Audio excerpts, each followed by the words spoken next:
माझं सोलापूर न्यूज मध्ये आपल्या सगळ्यांचं स्वागत। नंबर 1, हा जो डिझीज आहे, हा जो आजार आहे तो नॉन कम्युनिकेबल आहे, असंसर्गजन्य आहे। हे सर्वांनी लक्षात ठेवलं पाहिजे। पाणी आवर्जून उकळून प्यावे आणि चांगल्या पद्धतीने शिजवून खावे। हात वारंवार आपण धुवावे, स्वच्छता ठेवावी।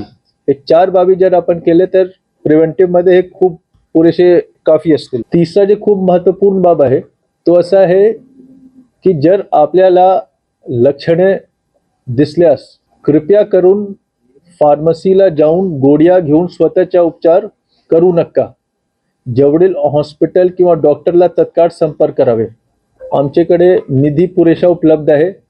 2 कोटी रुपये आम्ही डीपीडीसी मधून देत आहोत आणि जर आवश्यकता वाटल्यास आम्ही अजून देऊ, त्याबद्दल कुठल्या प्रकारच्या मर्यादा नाही आहे। तसेच आमचे सर्व डॉक्टर्सची आता बैठक डीन साहेब आणि सिव्हिल सर्जन साहेब ते घेणार आहेत, त्यांना ते मार्गदर्शन करणार आहेत। ते सर्व डॉक्टर्स ते कार्यान्वित असतील। 2 दिवसात आम्ही सर्वे पण हाऊस टू हाऊस सर्वे पण सुरू करणार, महापालिका, नगरपालिका आणि ग्रामपंचायत एरियामध्ये। आणि हाऊस टू हाऊस सर्वे जवळपास 30 तारखेपासून सुरू होणार। सर्व प्रायव्हेट हॉस्पिटल्सला संध्याकाळपर्यंत आम्ही आदेश देणार की जर असे लक्षण असणारे कोणी रुग्ण आपल्याकडे आले तर आपण तत्काळ सिव्हिल हॉस्पिटलला आणि महापालिकाला नोटिफाई करावी।